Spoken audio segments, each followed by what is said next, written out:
पहिल्यांदा सारण करणाऱ्या मंडळींसाठी काही उपयुक्त टिप्स।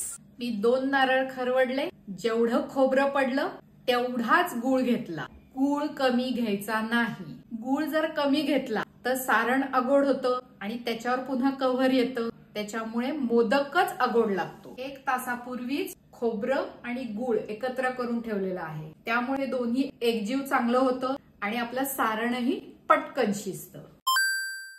सारण शिजायला ठेवूयात। मंद आचेवरच शिजवायचं। 1 चमचाभर तूप आपण सारणात घालणार आहोत। सारणाला चकाकी पण येते आणि ते खालती लागतही नाही।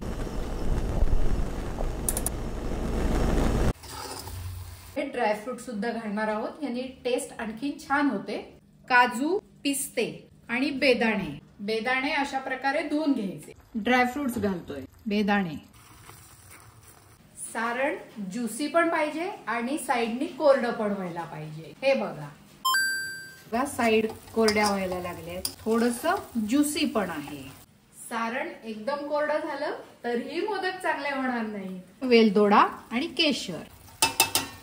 किती सुंदर दिसतंय बघा सारण। ही अशी कन्सिस्टन्सी हवी सारणाची। आपलं सारण तयार आहे। मोरया।